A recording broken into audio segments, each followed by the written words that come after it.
Okay, good morning, ladies and gentlemen, and welcome to this session of the Urbanism Next Europe event.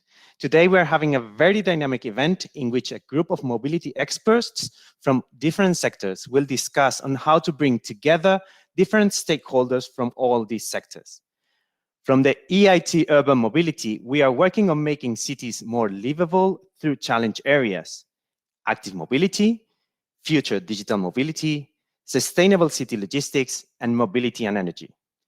Areas that innovation can generate impact, but when working together, the synergies are much bigger. And today we are working on a brainstorming session to analyze how to make our cities a better place to live in by bringing all the stakeholders together. Today's session will be divided in 4 blocks, in which we discuss one of the challenge areas mentioned. And let me introduce our panel of experts today.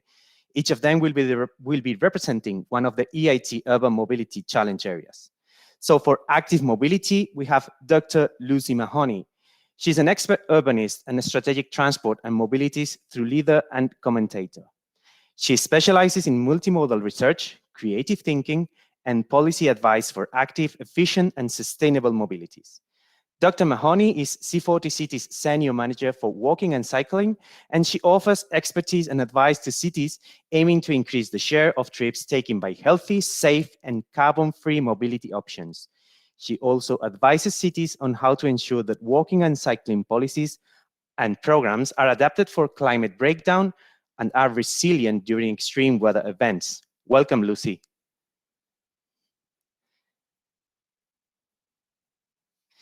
So for future mobility, we have Jerome Bartelse. He's a business innovation manager at Achmea Insurance. In this role, he works on projects in all innovation horizons and looks for an insurance perspective to an ever-changing world and the opportunities that arise as a result. As Achmea is the largest mobility insurer in the Netherlands, developments and this domain are being followed closely, not solely about new insurable risks like self-driving cars, but certainly from a business model innovation perspective. All this to remain a relevant insurance for the 21st century. Welcome, Jeroen. For sustainable city logistics, we have Felipe Hidalgo. Felipe is an industrial engineer and master in logistics and supply chain management, specializing himself in sustainable urban mobility and last mile logistics. He has more than 7 years of experience in logistics network design, circular economy, and last mile optimization tools, working for several companies in Latin America and Europe. Currently, he's the Chief Operational Officer and partner at VONZU Tech, a last mile delivery management company providing high-tech solutions to logistic enterprises and retailers in 5 different countries. Welcome, Felipe. We also have Susana Val. She's the director of Zaragoza Logistics Center, a research and educational center in logistics and supply chain management. She is also associate research professor at MIT Zaragoza International Logistics Program and research affiliate at the MIT Center for Transportation and Logistics. She obtained both a PhD and master's degree in industrial engineering at the University of Zaragoza in Spain. Since 2017, she is also the director of the Research Institute in Logistics, ZLZ, affiliated to the University of Zaragoza. Furthermore, she studied the Master in Engineering and Logistics at MIT. Her current research activity are related with transportation, sustainable logistic corridors, transport policies, and urban mobility. Welcome, Susana. And the last block, mobility and energy, we have Sergio Fernandez. His master's in forestry engineering by the Polytechnic University of Madrid, an expert in geographical information systems and remote sensing by Complutense University of Madrid. He works for EMT Madrid, the public transport operator, the biggest public mobility operator in Spain, which transports 440 million passengers a year with more than 2,000 buses. He specialized himself in sustainable urban mobility with special emphasis in mobility governance, electric mobility, and international programs, projects and networks. He is currently leading the International Collaboration Projects Department of EMT. Welcome, Sergio. And last but not least, Mr. Oliver La. He is the lead of the Head of Mobility and International Cooperation Research Unit at the Wuppertal Institute and coordinates the Urban Electric Mobility Initiative and the EU-funded Solution Plus flagship project on sustainable urban mobility in Europe, Asia, Africa, and Latin America. Oliver has worked with international organizations such as the OECD, ITF, UN Habitat, UN Environment, UNDP, and GIZ on urban mobility and climate change issues. He was a lead author for the 5th IPCC assessment report and was a member of the Habit Third Policy Unit on Urban Services and Technology. He teaches at the Erasmus University of Rotterdam and at the Technical University of Berlin. Prior to that, Oliver worked for the New Zealand government, the University of Munich, and the Minister of State to the German Federal Chancellor. He has a Bachelor of Arts with honors in political science, a Master of Environmental Studies from Victoria University of Wellington, and a PhD in urban ecology from the Technical University. Welcome, Oliver. So let me show you how this session will work. For the audience there, sorry, before we continue, let me introduce myself. I am Manuel Crespo. I am EIT Urban Mobility Innovation Transport Officer. I am a Master Civil and Transport Engineer from the Polytechnical University of Madrid, and I will be the moderator today. Very excited to be with you all. So let me explain how this session will work. Let me share a few slides here. There you are. So in this session, for all of you who are listening today, you can write your comments in the chat, and also you can be who is attending in the People tab and ask questions in the moderated question and answer area. For each block, we will be giving the chance to our participants to answer your questions. Today, we won't be having polls. You can maximize your screen by hiding the chance or tapping the full screen icon here. And after the session, you can check the event chat, the polls, people, and question and answer tabs, discover the other upcoming sessions, and try the networking function. You can also send direct messages to other participants. So let's start. We're going to start with the block of active mobility. So I would like to give the floor to Dr. Lucy Mahoney. Welcome, Lucy. Thanks so much, Manuel. Thank you for the great introduction, and welcome everyone. It's fantastic to have you listening in today. So active mobility. More and better active travel in cities is the answer to so many of our biggest global challenges. Active mobility helps tackle the climate, public health, economic, COVID crises, and it also supports resilient societies as it's the most efficient way for people to move around cities. Active mobility is safe, healthy, equitable, affordable, accessible, and it supports economic activity. This is exactly the types of outcomes we want to see baked into city living, so that high quality walking and cycling go hand in hand with a just and resilient society. Providing more appealing walking and cycling options now is the best way to reduce car use and be on target for net zero. Cities globally are changing their streets to make active mobility the most attractive option for short, medium, and longer distance trips. To enable these longer trips, cities need to ensure that active mobility networks are connected and citywide, and therefore can support everyone's everyday mobility.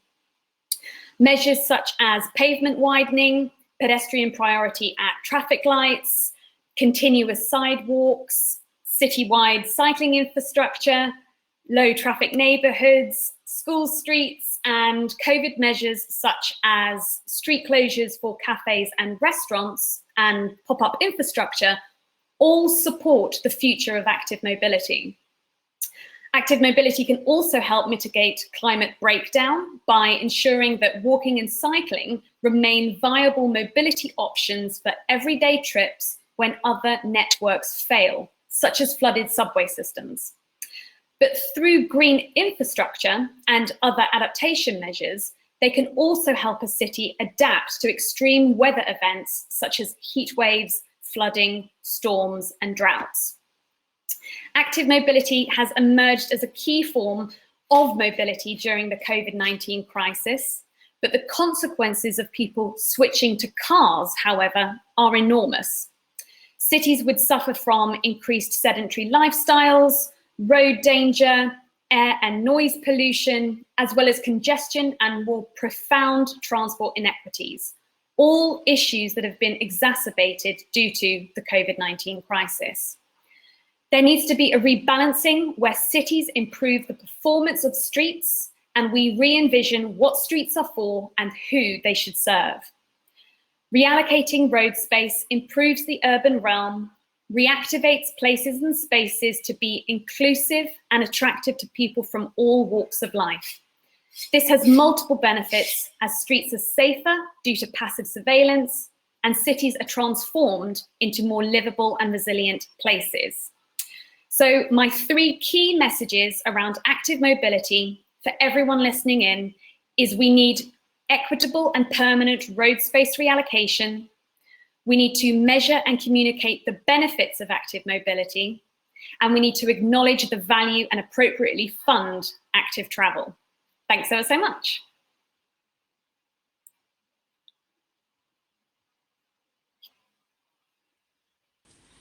Manuel, I think you're muted. Thank you, Dr. Mahoney. Yeah, I would like to give the floor to Jeroen. Yeah, so I can react from the field of future mobility. This active mobility is, of course, is very nice, but it also implies that people might not necessarily own their means of transportation. So you have shared bikes, for example, and that leads to all kinds of new challenges. You don't want to overcrowd streets with cycles like we've seen in China.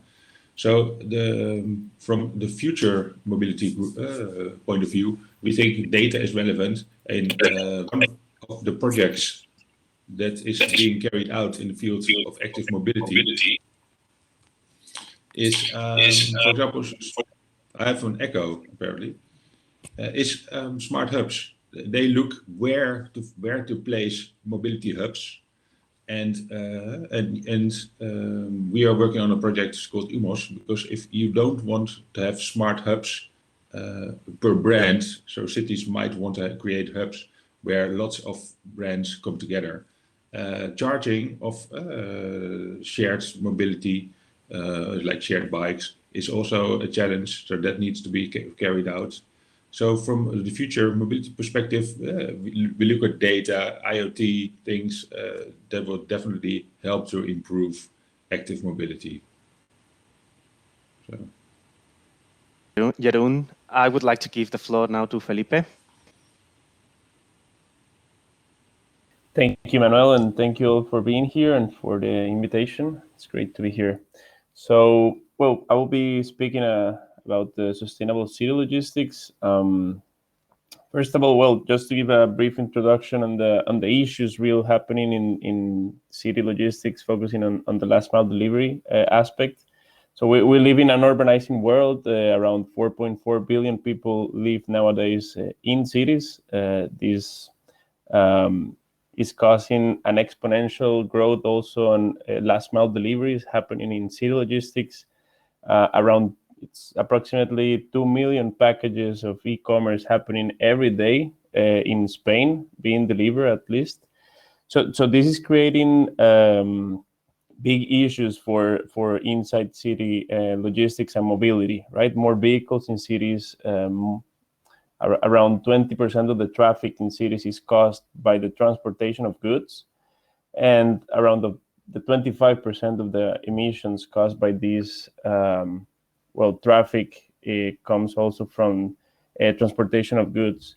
So we see a lot of aspects in this, let's say, environment happening. So city infrastructure need to come in order to Well, to collaborate with the regulations of cities and authorities, there need to happen some collaborations in order to leverage, for example, technology. So Jerome was speaking about urban hubs. This is one solution.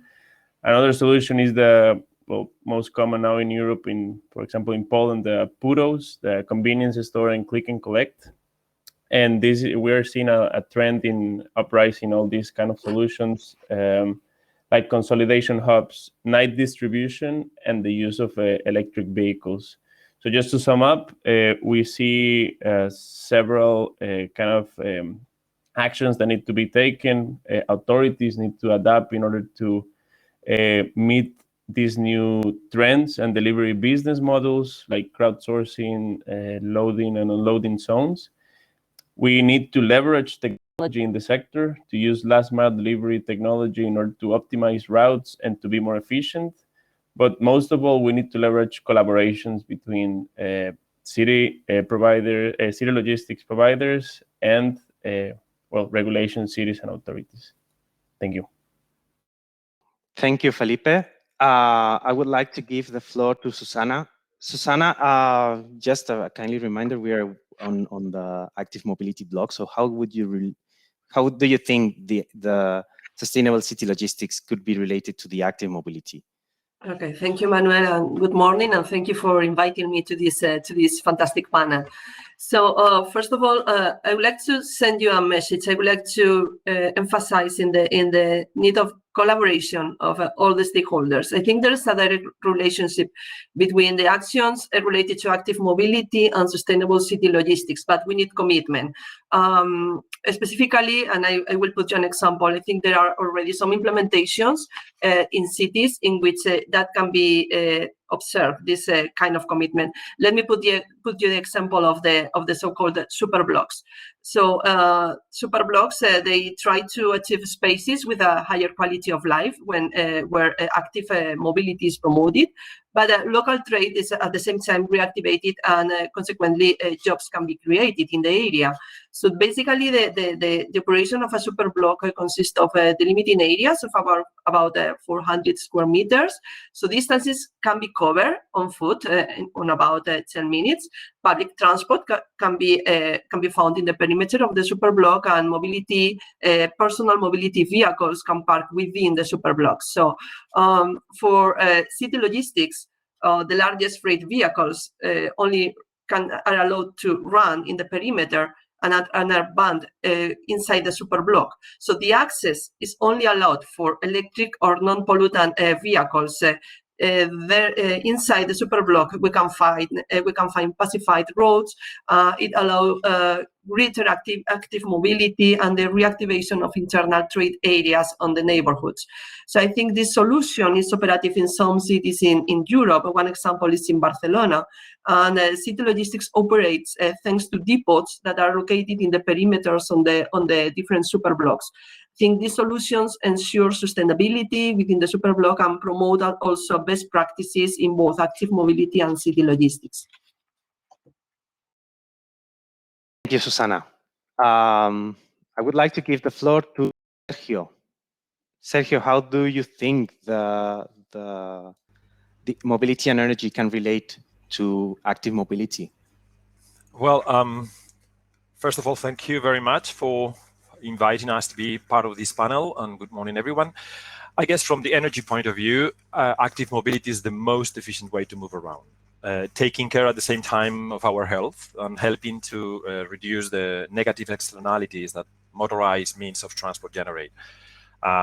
So that is why walking and cycling, especially, must play a bigger role in our daily lives, not only from the point of view of sustainability, but more importantly from our own health, as Lucy said. And the recent pandemic has also shown how important it is for resilience of our cities, even without noticing it before. So I guess we all share the feeling of happiness when leaving our homes during the confinement at the authorized times of the day for a walk or a ride. And as an example, for instance, in Madrid or Barcelona, the use of bicycle multiplied by 100% during the de-escalation months. And during those months after the strictest confinement, the Madrid e-bike sharing system, Bicimar, which is managed by EMT, reached its record with more than 70,600 subscribers and more than on average, I mean, 3.5 million trips per year. So as a proof of the relevance of active mobility, the European Commission has set the European Mobility Week motto of this year, 2021, as the Move Sustainably, Stay Healthy, with a big emphasis on mental health, because it's not only about physical health. That is not directly linked to energy, but it's absolutely fundamental.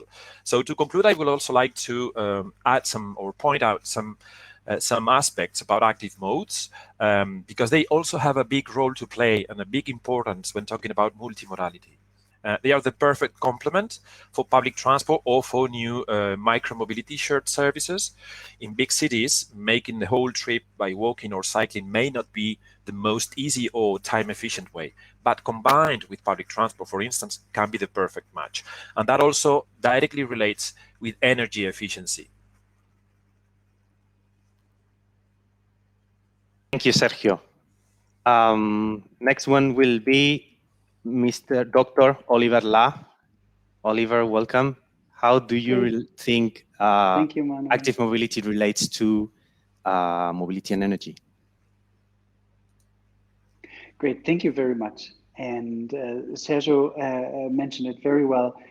Walking and cycling is the most efficient way of transportation. And from our perspective of mobility and energy, electrification, there is always just this question of either electrifying transportation or going for walking and cycling public transport. But we all know that's not the way. We need all of it. And the way this works together is the perspective, if we look into the future, into a world of 2 billion cars on the road. No matter what the powertrain will be, this will be a nightmare in all our cities. And taking the weight of our shoulders basically for electrifying only the remaining fleet after we encouraged everyone to walk and cycle and make this possible and desirable as much as we can. This is sort of a key element for a very well integrated decarbonization strategy for our sector, which of course also contributes to wider sustainable development objectives in our local authorities. So deviating from that growth path towards 2 billion cars on the road, there walking and cycling along with public transport plays an essential role, and this is where all of those parts come together complementary. Thank you very much. I would like now to ask you a question. So very quickly, how do you think we can promote active mobility both for people and good delivery?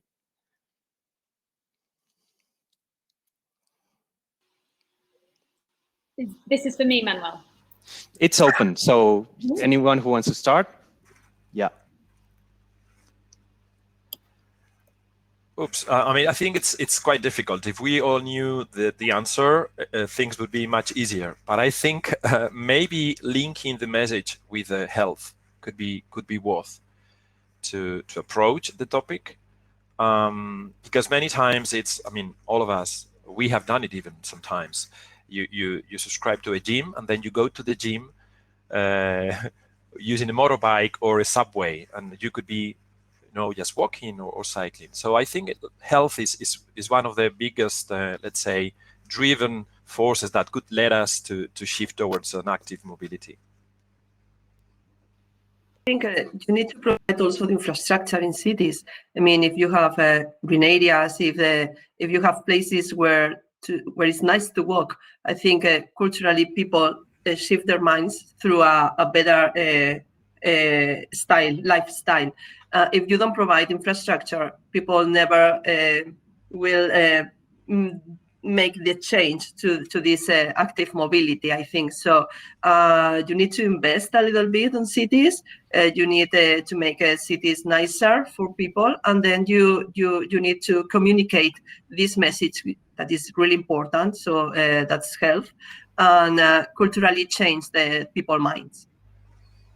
I think that's a really excellent point, that we really do need to start communicating with citizens and the public in a more authentic way, because previously city planners, city officials tended to undertake public engagement a little bit like a tick box exercise, where we would have a forum or a focus group asking a couple of people their opinions, and perhaps an online consultation, which you need to be digitally literate and know what a consultation is to even go there. And so we really, really need to ramp up our engagement and work with communities, because there's an enormous latent demand for more walking and cycling. COVID has shown this. So we really need to start involving citizens, involving communities, and supporting them to make that shift and to understand how they can improve their own personal travel planning.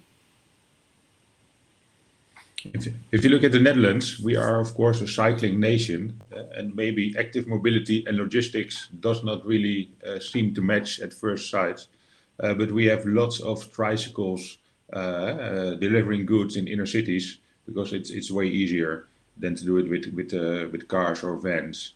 And also now with the electric bikes, anything that is related to food delivery, most of them have shifted from scooters to electric bikes as well. So that's also like a shift that's going on. So, but if you, I think it's more also on the basis of sharing what's happening, and then people probably think, hey, maybe we can do it here as well. And maybe Thank one you. tiny little bit is, if we, back in the days when big roads were built, the logic was built and they will come. And the same logic just reversed. If we make our cities walkable and cyclable and make it slightly less desirable to take a car, then people will change their mindset. Totally agree. Okay, thank you for your answers. They are very insightful. And now I would like to move to the next block. So we will start talking about future and digital mobility. Okay, so for that, I would like to give the floor to our expert in future and digital mobility, Mr. Jerome Bartelse. Jeroen. Hi, yes, good morning. Yeah, I will talk about future mobility. And if you, from an innovation perspective, in which the domain in which I work, this is the most natural fit for me.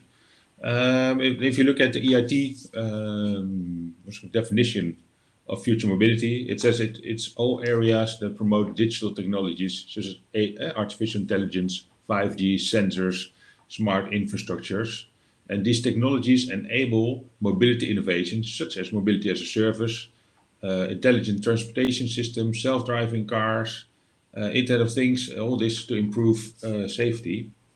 And this which is a large umbrella. And one of the topics, of course, is MaaS. And what you see now, mobility as a service does not necessarily mean interconnected mobility. We have lots of silos in which, if you have one app, you can use the means of transportation within this silo. And if you go to another city, you need to download a new app, create new accounts, or anything, because it's not necessary. It's not natural that all means of transportation are available everywhere. Or even if you take a city like Barcelona, they say we promote shared bikes, but each shared bike operator can have a limited amount of shared bikes in order to create some kind of competition and choice for the people. But the more means of transportation there are, the more apps you need. So it's not really increasing the acceptance or the making it easier to use. For that, within EIT Urban Mobility, we create a platform that aims to interconnect all means of transportation, but not customer facing, but on the background. So some kind of, say, a mobility clearinghouse, because we see there is a need. So and even in this day, with mobility as a service kind of things, we need additional developments in order to create public acceptance. And another project is going on also with EIT Urban Mobility is called AI Travel. They aim to create some kind of personalized travel assistant. So based on your preferences as a user, you can create a trip or distinct things for you. So say maybe today you need this means of transportation, and you can of course make that more sustainable with all the actions there are if people have an interest in that. And also from a city perspective, most cities, their goal is to create livable cities. Each means of transportation is more or less, their focus is to optimize their means of transportation. For cities, they have to change, they want the whole city to become livable. So if you give preference to one means of transportation, that immediately means that there's a disadvantage for another means of transportation. So if you make roads smaller, cars will sense it, and it's easier for bikes. So you also need to change the behavior of people to move along with these changes. And in order to do this, you need data. You need lots of data. You need to get some kind of understanding how people travel, which people are willing to change their behavior. The good thing also with Corona is that if you look at changing behavior of people, you can do it mostly at a live event. So if people move houses, then they will rethink the way they're moving. But if they're forced to stay at home for a year, they might also rethink how they are going to move around the cities. So this is might be an excellent way to change people's behavior, and then it's also also with mass, it is only relevant if people get out of their cars, because otherwise you can have all options that you want, but people are still queuing up in traffic. And so that's what you say, like, yeah, you need data will become ever more important for any means of transportation. You have shared bikes, everything will become connected, will generate more data, and future mobility is around this topic. How do we make livable cities, and how do we keep them livable in the future, and ideally more sustainable with data? And we are working on projects to make that happen. Thank you, Jeroen. Very interesting projects, and many of them are being funded also by EIT Urban Mobility. Yes. I would like to give the floor now to Felipe. Felipe, how do you think is the future or the digital way for logistics? Thank you. Well, we see big leverage in technology, at least for the last mile delivery logistics. We are seeing trends happening all over the world in technology-wise happening, right? Software is being implemented in order to optimize routes to the transportation of goods. So we have in our company, we have a business case that is for Achmea Mobility, that is the biggest motor sharing company in the world, operating around 40,000 motorcycles in Europe. And they use our technology to optimize the routes to interchange the batteries on the motorcycles. And they have built a big technology behind this, because they optimize everything automatically. No one is like behind touching everything. Everything happens automatically, and this is improving the city logistics. They are reducing 19% the kilometers that they did before, and they're improving urban mobility with this. And the idea now is to build a network of urban hubs in order to optimize as well where the merchandise or the parcels are. So we see big trends on this, basically everything happening around technology, and most importantly, as I said before, collaborations as well between the players inside this sector, happening. Yeah. Felipe, Susana, do you want to add anything? Yes, well, I think there's no doubt that the future of sustainable city logistics goes hand in hand with the technological developments in mobility. I think the future mobility or the city logistics story fully depends on future mobility and technology. So I also came with some examples. So let me put you an example with a European project called LEAD.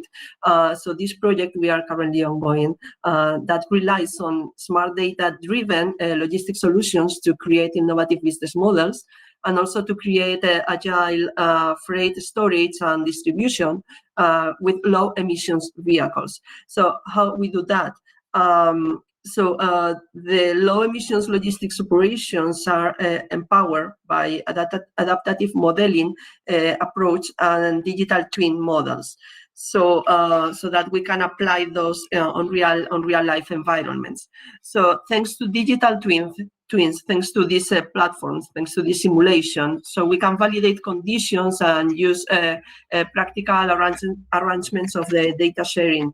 So we can model the future behavior of an urban network, for instance, in different conditions and with different parameters and variables, and then we can anticipate failures and optimal schedules for operations, for instance. So we can bring data from different sources, and we can receive real data through sensors. So that's really important for, in that case, the engagement of every one of the stakeholders. I think is critical here. Data sharing is still critical in our day-to-day. This platform, this technology enable optimization, prediction. We can manage daily decisions for changes, and then we can provide several scenarios for the future. So I think within the framework as well of this project, just to conclude, we have several living labs proposed that consist on autonomous vehicles, for instance, consolidation centers, mobile depots, or demand supply matching platforms, for instance. So I think that for sure the concept of future mobility is linked to sustainable city logistics. Thank you, Susana. Very interesting. Before I give the floor to Sergio, I would like to remind you all that you can access to our chat and the questions and answers section, so you can write whatever you want to ask our participants. A full panel of experts here, so make profit of this. Sergio, what is the future of, or the digital part of the energy in mobility?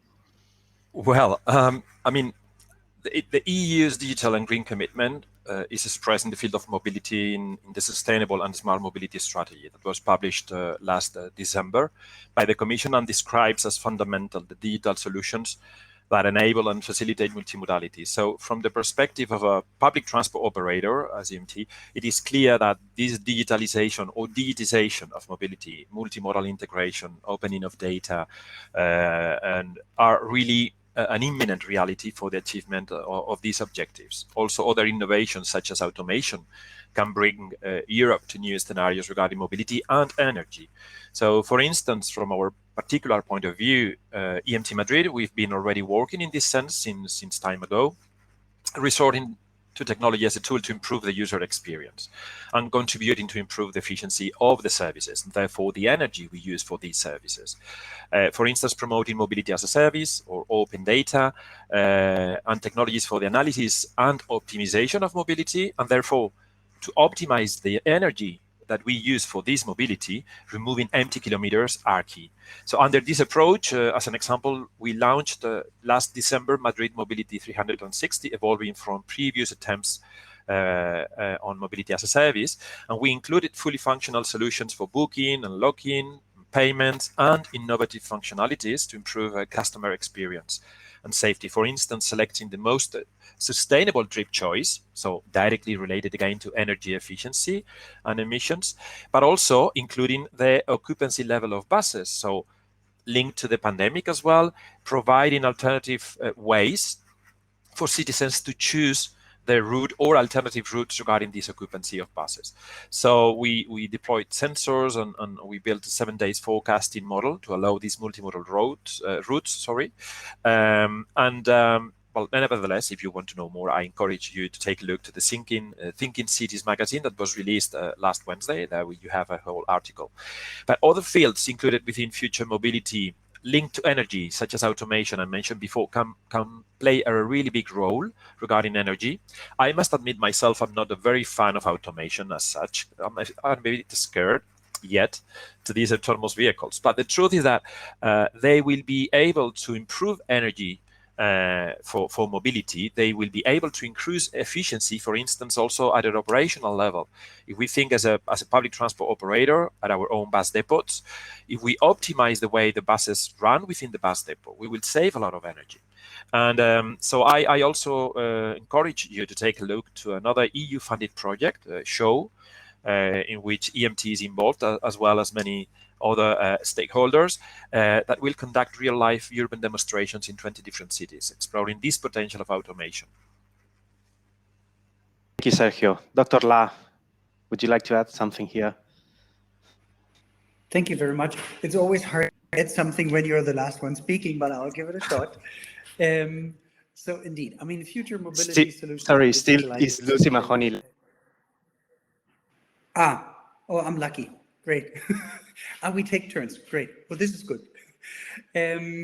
So indeed, also from the perspective of electrification, digital solutions play a very big role, in particular when bringing together different solutions. And here, of course, mobility as a service, as a concept, and then mobility applications that build on that can play a very important role, so that we have one common platform, basically, that ideally, arguably is owned or operated or run by the public transport operator of the city, and then private sector operators with their e-mobility solutions of different kinds come on that same platform. This is the first step, which is great, and this happens in many cities, such as my home city, Berlin, for example. And then as the next step, you would integrate the pricing as well to always steer consumer behavior toward the most efficient mode of transportation, which is something that we do in our solutions partner city, Hamburg, for example, where we just launched a fleet of electric kick scooters that are based at the outskirts as opposed to the inner city, as it is normally the way. And through the application, through the digital service that the city provides, users get an incentive to use it only for the first mile from the outskirts to the metro, and then continue with the metro. And of course, at the end, take a lovely stroll through the city, and all modes are lovely combined. And this is how we take it. Sounds really good. Thank you, Oliver. Dr. Mahoney, how do you think it's the future or the digital way of active mobility? Thanks so much, Manuel. Excuse me. So what we need for active mobility is a comprehensive app. And if someone has developed this, please let me know. And this app needs to not only help with travel planning, but also locations of bike shops or bike parking or on-street cycle pumps for your tires and where the segregated cycle lanes are in your cities, rather than it being piecemeal and or being a confident cyclist where you're like, well, it doesn't really matter if most of my route isn't in a cycle lane because I'm confident. But there are so many people that really need that information and those facilities to allow them to undertake more and longer trips. So if anyone has that app or would like to develop it, please let me know. Also, data for cities is crucial. We all know this. Most global north cities have pretty good data when it comes to cycling and public transport. We definitely lack data around walking and freight trips. And I suppose, private car trips, where are people going and why? But a really great opportunity for cities is to make private operators work really, really hard for the right to operate in your city. So make them give you their data. The private e-scooter companies, the private bike share companies. Sharing this data with you will then allow you to plan future routes for your cities. Where is that future demand? And another kind of really great thing that we can wrap into the package that private operators need to kind of work with cities to deliver on is that not only can we get this great data from them, but we can also make them distribute units in underrepresented or underserved communities, low-income communities, communities of color, so that it's not just in the city center or in the rich neighborhoods and it works for their business model. Make them work really, really hard for the right to be in your city. And then the final thing I'll say is, again, potentially with this app that I've just kind of thought of, some sort of citizen science where we can get people who are already walking and cycling for most of their journeys to allow you to track them. Where are they going? What speed are they traveling at? What routes do they prefer? What's the air quality like on those routes? Because then we can support more walking and cycling for these high demand corridors of walking and cycling, and potentially reclaim a little bit of road space away from cars, or make a bridge pedestrian only. So yeah, gathering more data, making private operators work really hard in your cities, and this app, please, so that I can know where my local bike shop is. That's everything. Thanks. Thank you, Lucy. Also, if someone is interested in developing that app, in EIT Urban Mobility, we like to engage consortium and fund projects for innovative solutions. We have a question from the audience. Yes, can or should sustainable transport for people and goods be combined, for example, in hubs? And if so, how? Who would like to start? I can start. So there are some initiatives at the European level to combine goods and people in transportation. So some of them are based on separated, for instance, transporting people mobility during the hours, and using off-peak hours, so basically at night, to deliver goods in public transport, for instance. So let's say the bus, the metro, subway, or whatever, even the train till the central station. There are some other initiatives that are mostly based on some other technological developments to deliver goods in a different wagon or car, but together with people.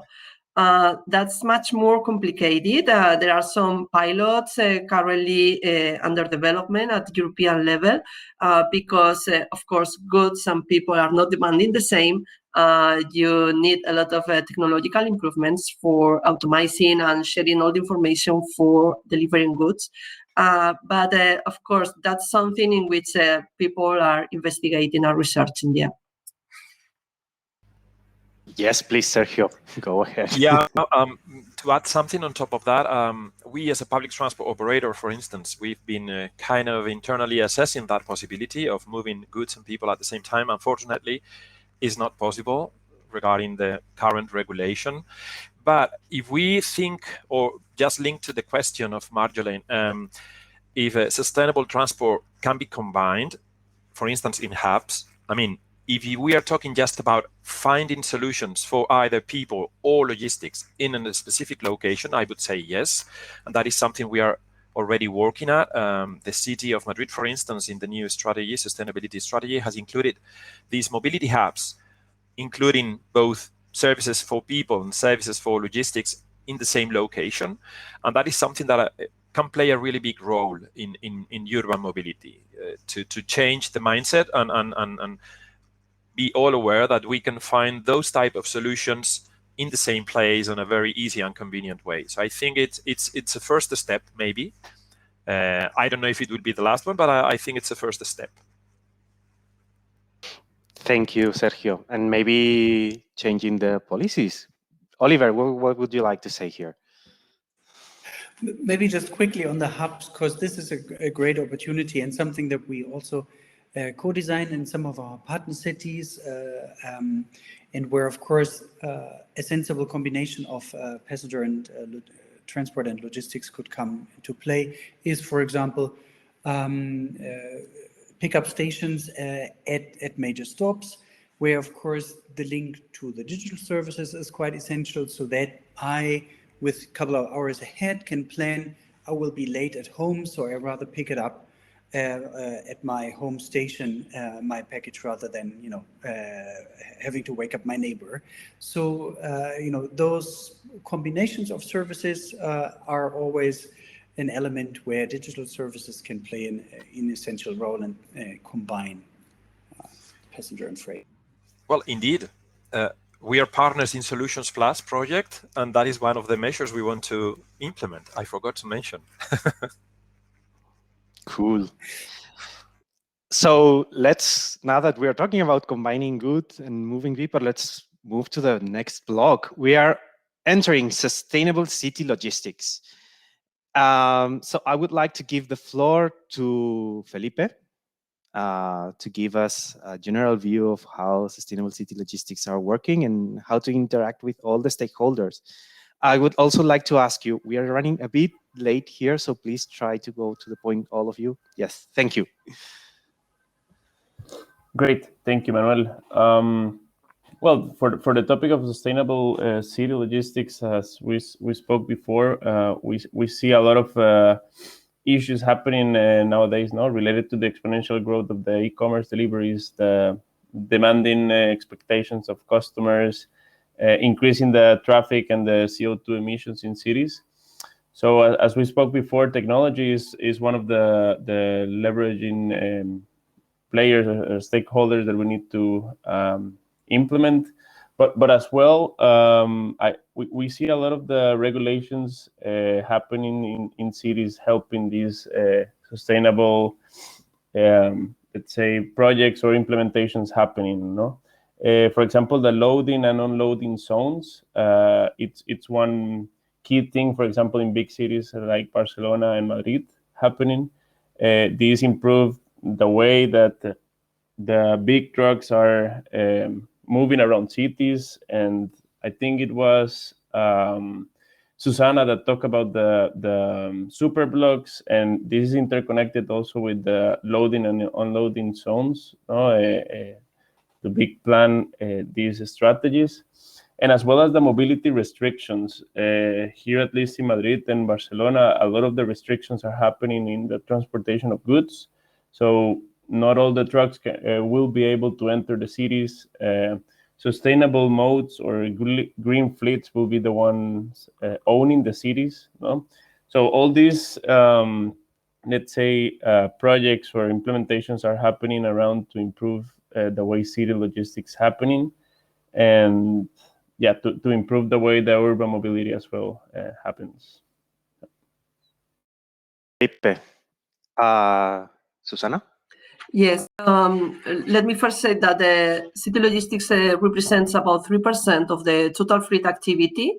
So that's completely necessarily to find sustainable solutions. So some of the solutions are marked because of the pandemic situation. So we have several scenarios. We have a scenario very different as the one that we have 2 years ago. So, for instance, in Spain, and it happened the same at the European level and worldwide, I would say, e-commerce activities here in Spain in June 2020 were 71% higher than in the previous year. So that has changed completely the business model in last mile delivery in the cities. So, although these levels have now been slightly reduced, we are at higher levels than 2 years ago, and that trend has come to remain, to stay with us, to live with us. So we need to think on new business models based on sustainable solutions, because we have we've seen how the number of vehicles in cities are increasing because of the new trends in e-commerce activities. So for me, it's nice to see how some companies, so this is a nice view from this block of sustainable city logistics. So for me, it's nice to see how companies are adopting this vision on sustainable logistics. So companies, we need to communicate. We need to provide companies the need to move to a more sustainable vision. In Spain, the main postal service company did that task. So they were involved in a project. They wanted to innovate new business models for delivering parcels in some areas of Madrid. And the variables were the service level, the lead time, the cost. So those typical variables that we are used to. But they also wanted to implement, to incorporate a fourth variable, and that was related to sustainability.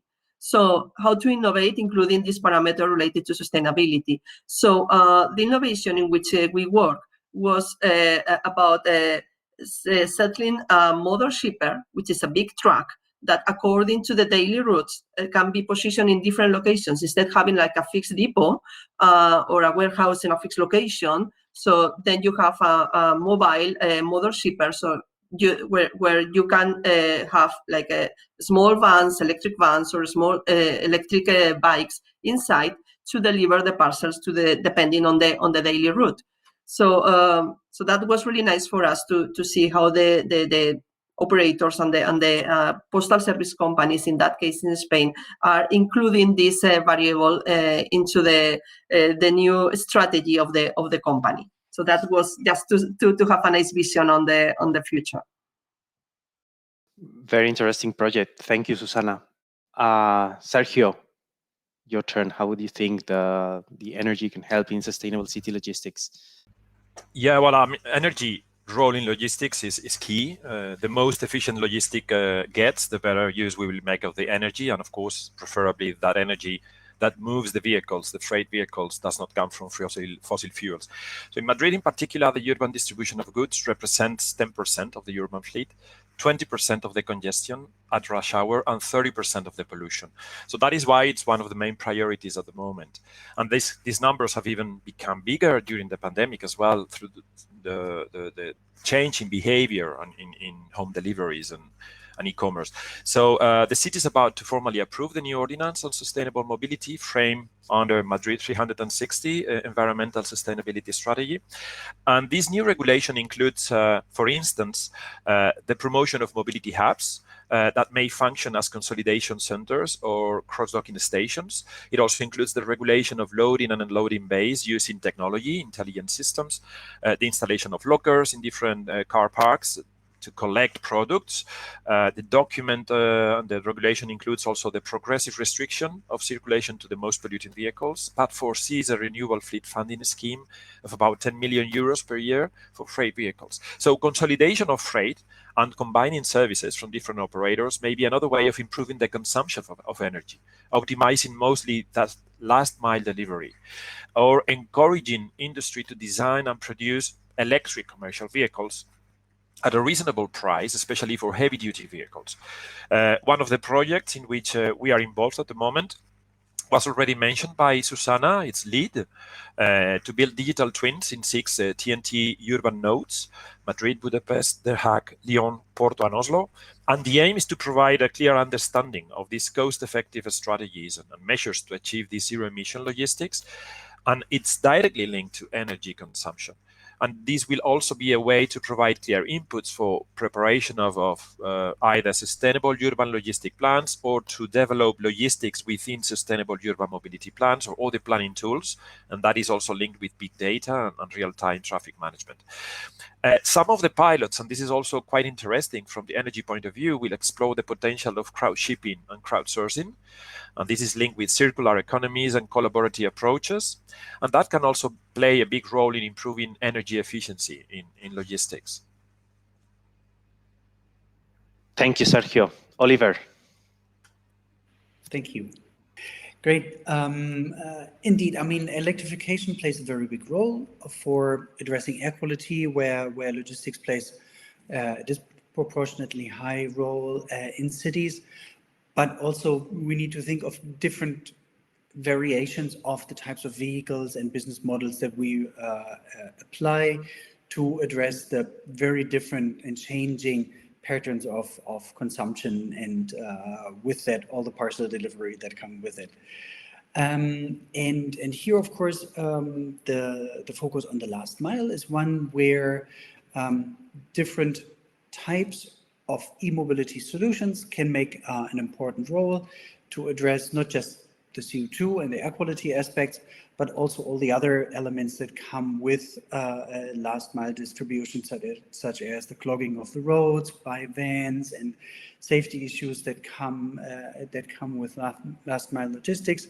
So our perspective on the electrification of logistics is not just purely on the vehicle, it also corresponds very closely with the associated business models. And this is where we are very grateful, of course, that we can work with colleagues like Susana in Citology and Sergio in Madrid as well.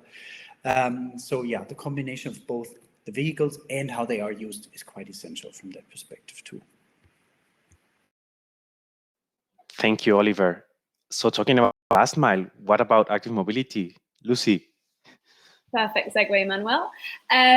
So for last mile logistics, there's an example from the City of London, who are working with a logistics company to use underutilized car parks as new logistics hubs.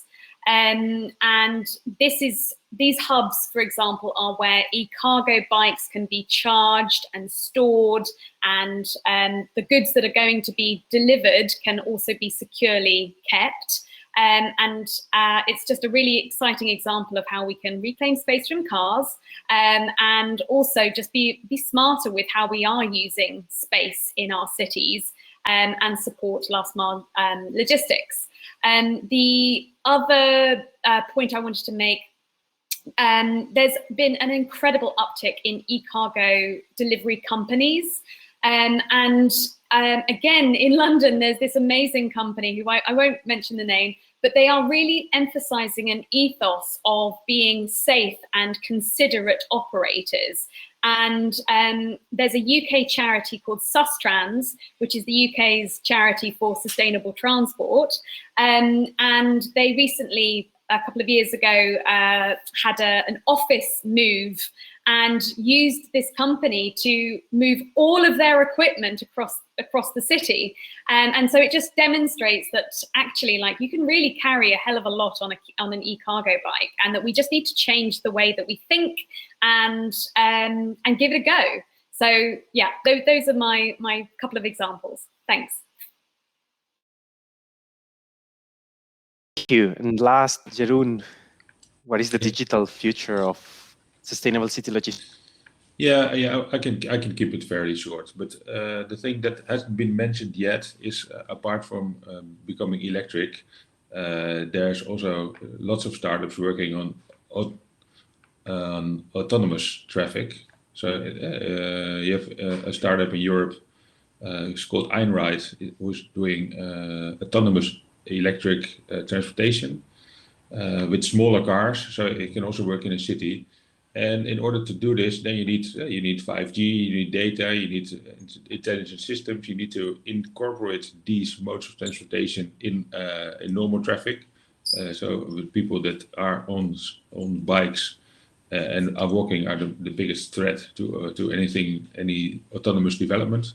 Because and what you see is also there are lots of tests going on with delivery via drone. And on one hand, companies working on quiet drones, and on the other hand, any drone that is in the sky will save a car on the road, and that could lead to fewer accidents. It is electric by default, and probably a lot faster because it can go in a straight line. So there it's more on public acceptance, but all over Europe, tests are being carried out to see does it work for medicine. In Ireland, they're even delivering fast food per drone to people that are very, very happy to accept it. So all over the world, this is also going on, and this will also have an impact, because then delivery via road will become lesser, will decrease in size. So, and that is so the future will bring lots of change in that respect. Thank you, Jeroen. We have a question for Sergio regarding the cycling logistics in Madrid. Actually, they say, why do you think the Madrid municipality could do more in the regulation of last mile distribution? Well, yeah, I saw the question coming from, I would say, friend Floridea, because we know each other since a long time ago. And I agree with her that personally, I feel a bit I could say maybe disappointed of the lack of courage in bringing cycling logistics more up into the forefront and into the agenda. I don't know really why. I can't answer that question because I'm not directly involved in the preparation of the regulation or the development of the regulation. But as a user of logistics and as a cyclist as well, I agree that it could be more ambitious and it could be more present in a daily basis in the city. Yeah. Sergio, maybe we can ask Lucy to add something here. Yes, what I wanted to say was that one really powerful way to influence our politicians and our decision makers is to share with them the amazing best practice that's going on globally. And so demonstrate to them, the great work going on across Europe, in the US, in Latin America, particularly around psychologistics, but everything to do with active mobility, really, because we need more funding and we need to be valued. And demonstrating that best practice and that it's becoming a social norm, would open those doors and open those conversations to addressing barriers in terms of regulation or legislation. So definitely kind of getting the evidence in people's hands and then demonstrating that other mayors are taking leadership in this area and working that ego so that they need to stand up and do the right thing for their city. Thank you, Lucy. Actually, Floridea was saying great for London and hoping that this experience can be distributed all abroad. Another question, what about drone deliveries and noise pollution? That is a good question. Yes, so that depends on the public acceptance.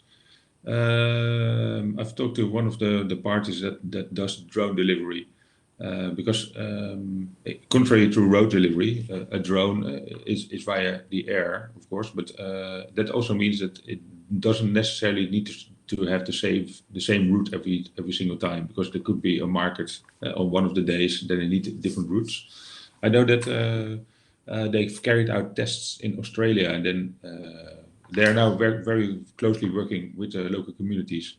And in Australia, people started complaining because they heard the drone every now and then, because one guy was a very happy customer. So they changed the routing every day to the same person. So then to make sure that it's not a burden to the same people every other time. But the same company is doing tests in Finland as well. And they say in Finland, houses are built to withstand some cold. So if you're inside, you don't hear a drone. So then it's completely different again. But there are also working on drones that are more silent by nature. And also if you start moving people through the air, those companies work on drones that you don't hear if they fly at 100 meters height. So then it's also, I think that helps with the acceptance. But indeed, the noise is the biggest hurdle towards acceptance. Jeroen, would anyone like to add something there? No? So we'll move to the next block, the last one, energy and mobility. So I would like to give the floor to Sergio. Mm-hmm. Okay, so let me start with the first law of thermodynamics, which states that energy can neither be created nor destroyed, rather it can only be transformed or transferred. So taking that into account, I think transformation is key. In the last more than 100 years, fossil fuels have been the energy for mobility, and that has brought stress to our environment, especially in cities, not only by contributing to climate change, but more importantly at a local level by affecting air quality and our own health. So that is why transforming that energy is absolutely essential in the mobility sector. In this regard, electrification is one of the main allies.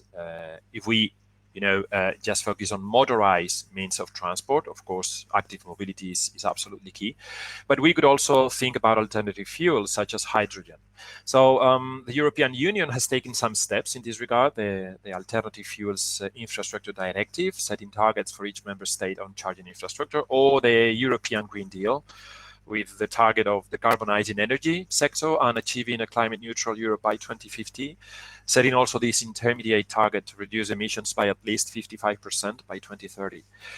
So in this regard, if I talk especially about our own experience as the Madrid public transport operator, we are fully committed to this transformation. That is why we have set an ambitious electrification strategy with the target of reaching 1/3 of our fleet fully electric by 2027. That means more than 660 buses out of the 2,000 fleet we have at the moment, with the intermediate step of phasing out diesel buses by 2023. So by this process, this process should be done hand by hand with the decarbonization of the energy production sector. It is not worth to push a lot of electrification if we are still dependent on fossil fuel production of energy. So this is also something to take into account. Thank you. Oliver. Thank you very much. And, this topic is obviously very close to our heart. And back in the days, 5 years ago, when we launched the Urban Electric Mobility Initiative with UN Habitat, we launched it with the perspective of sort of providing a different angle to electrification of the transport sector, away from the focus on the individual car and towards a higher emphasis on shared and public transport modes. It makes a huge difference with regard to the energy demand, no matter fossil or renewable. If a person sits on a 50 kilo electric scooter or in a 2-ton SUV, also being electric, still they are not the same thing.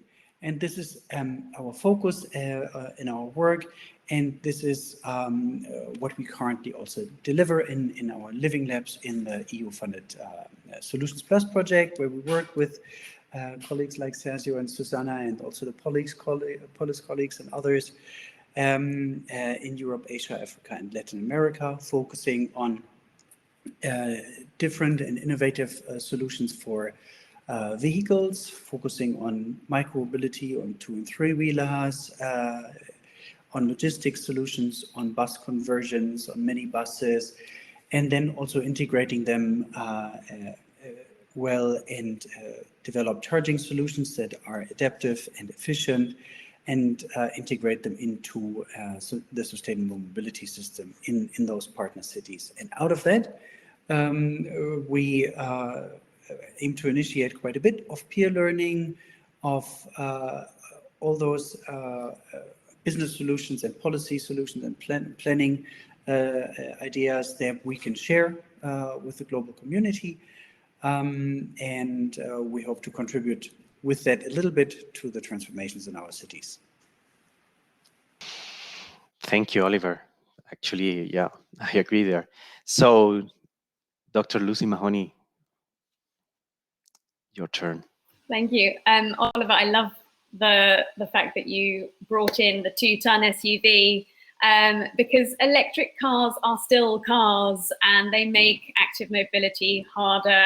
And, for people who are not as confident, it still impacts, the big shift that we need to see on people moving out of their cars and walking, cycling, or taking public transport. And EVs, they are part of the decarbonisation solution, but they are still a massive source of road danger, for example. So, we really, really need to kind of do something about the SUV EV, because they just do not have a place in cities or anywhere really, perhaps. But I just wanted to kind of emphasize my support on the comments around how we need to complement public transport and forms of micromobility, because these really are the most efficient modes of transport in terms of energy, but also all of the other benefits that we've all covered: health, equity, but they also really can make people travel far, far greater distances. So for me, hopping on an electric, publicly shared bicycle, getting to my local train station, going home to my parents, an electric bike the other end, what a win. So we really need to push our local authorities and our cities to support more e-mobility in cities and make sure that these longer journeys can really happen, and address the pricing structure around it, because public transport in some areas is still very, very expensive. So yeah, that's all I wanted to say. Thank you. Thank you, Lucy. Jeroen? Yes, it's good that Lucy talked about her trip with many sustainable means of transportation. Since I briefly touched on our project that we're working on, it's the UMOS project, our mobility clearinghouse. But we want to indeed make it possible that Lucy can do this trip, ideally via one app that includes means of transportation from other providers, so that her life is indeed becoming easier and that it's possible, and she doesn't need to install 4 apps in order to make this trip. So thanks for this opportunity. And apart from that, if you look at a bit further future, also people are going to be moved via the air. All car manufacturers are looking at ways to move people via the air. Yesterday, I think last week, I saw there's this company that's developing some kind of drone bus that can carry around 40 people through the air, which is like up until now it was more like how can we move 4 people, but suddenly it becomes 40. So then you have like an electric bus in the sky that's going to land somewhere, most probably on the roof, because that's easiest. So that also means that cities the design of cities needs to adapt to these new means of transportation. And also the hubs that are being created now might look at ways to get to people from the sky. If you think it's far away, it's not that far away.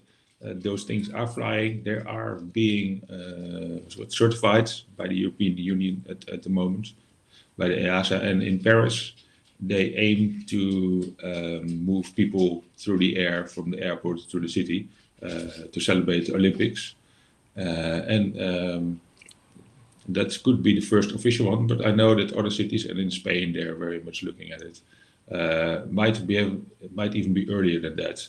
So there will be a whole new means of transportation, which fortunately is electric, which also you don't hear if they fly, don't have an impact on the road, is good for safety, and can carry up to 4 people. And apparently, if you live far, if you do share this means of transportation and don't use it for very short distances, it is also more efficient than electric cars due to the fact that it's shared and it can go in a straight line. So even there, in that topic, there's lots of things to be won, and it will be one of the topics that EIT Urban Mobility will have attention for next year, I think. Sure, we'll pay attention to that, yes. Felipe, your turn. How do you think sustainable city logistics will evolve regarding mobility and energy? Yeah, thank you, Manuel. Well, I believe that the path towards a more sustainable mobility requires, as we have all spoken, requires replacing conventional automotive technologies, right? With zero or low emissions vehicles first, like to prove that the barriers to adopt these new technologies, we need to, as we have all spoken also before, there's a joint effort between public and private sector in order to leverage how these technologies will be implemented and to be easier for the public to use applications or different kind of low emission transportation modes. But as well, something that we have not spoken a lot, it's about also the circular economy concept.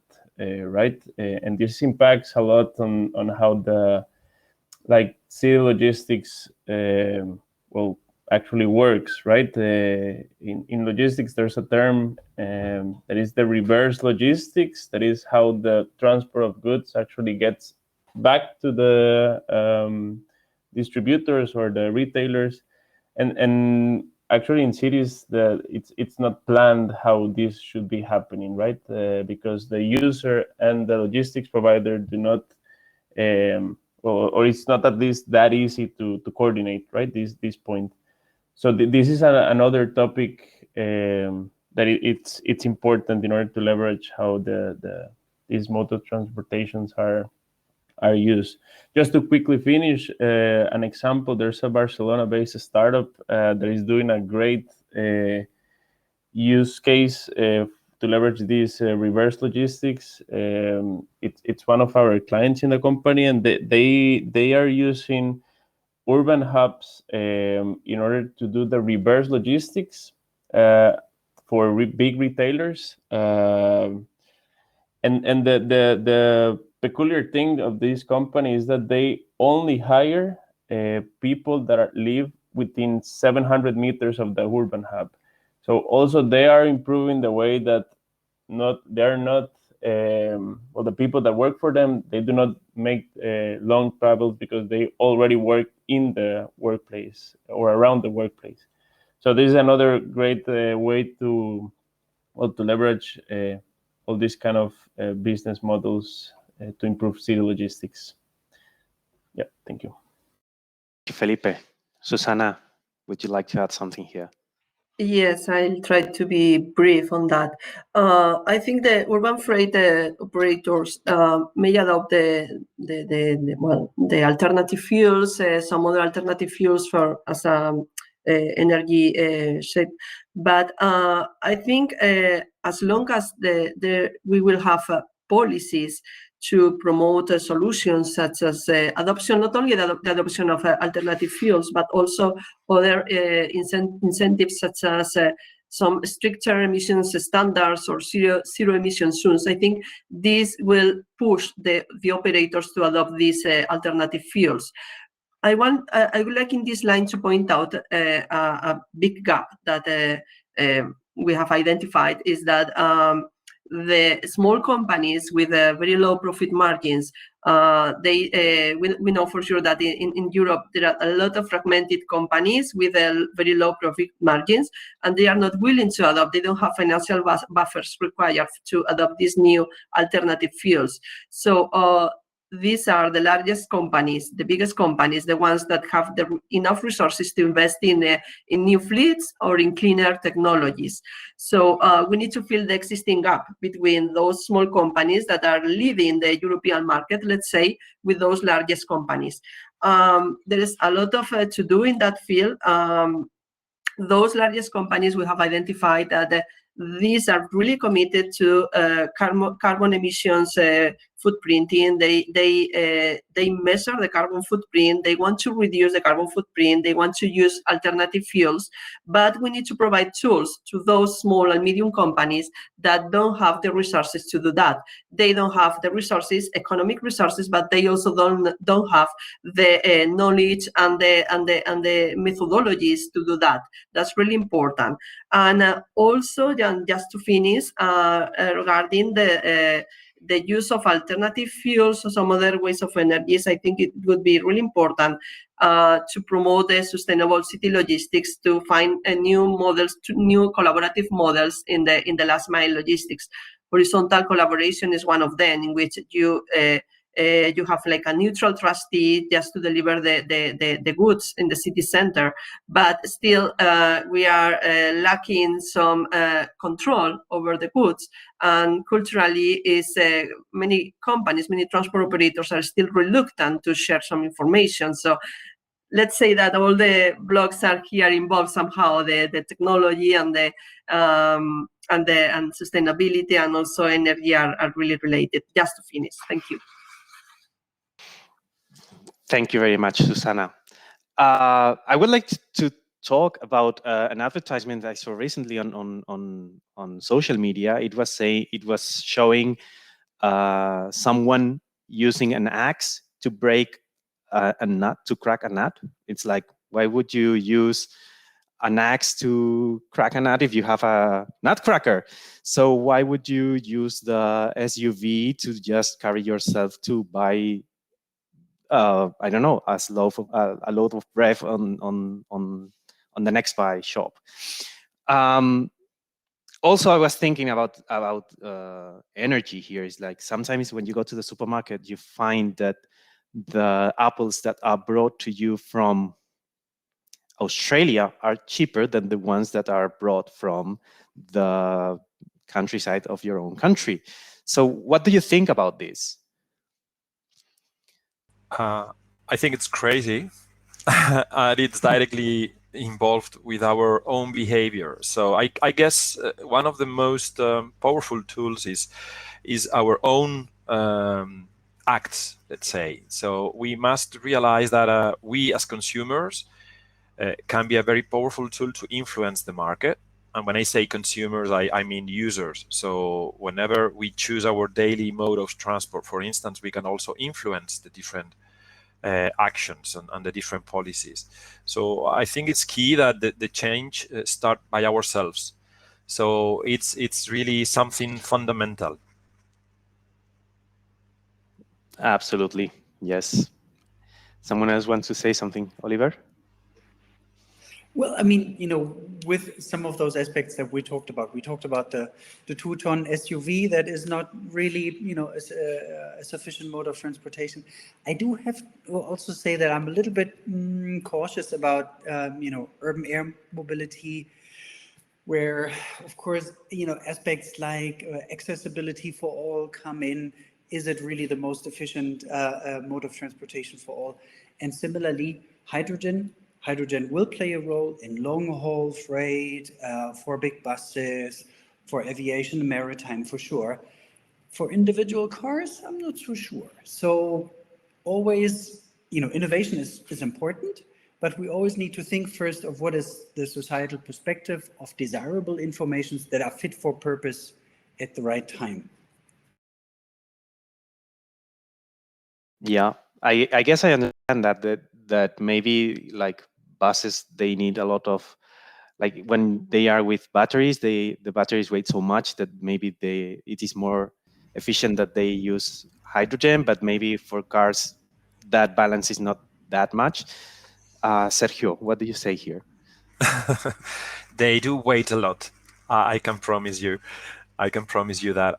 Well, it depends. I mean, the different products in the market have evolved a lot since the first units, electric buses, we started running in 2007, for instance.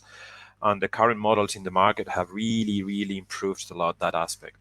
I guess that technology and innovation, and that is something that even through EIT, Urban Mobility, could maybe steered or from any other EIT, is about batteries. So how to produce more efficient batteries, lighter, with more sustainable materials, with higher energy capacity, of energy storage capacity. So that is something that will come sooner or later. I mean, we've been more than 100 years just working on internal combustion engines, for instance, and really electric mobility as we know it today has only maybe 10, 12 years.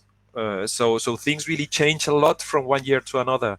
And I'm quite optimistic in this regard. But at the same time, kind of skeptical, because we have all been mentioning all the externalities that the use of motorized means have in cities, even if they are fully electric. So yeah, there is a lot of work to do. And yeah, let's see what happens in the upcoming years. Let's see what happens. Well, I would like to thank you all for joining us here. Unfortunately, we have reached our end. We are running out of time. We need to close up this session, but I want to thank you all. It's been a very interesting session with very interesting inputs from all of you. Thank you all. And thank you also our audience for joining in today. We had all very nice questions and hope to see you soon in another event.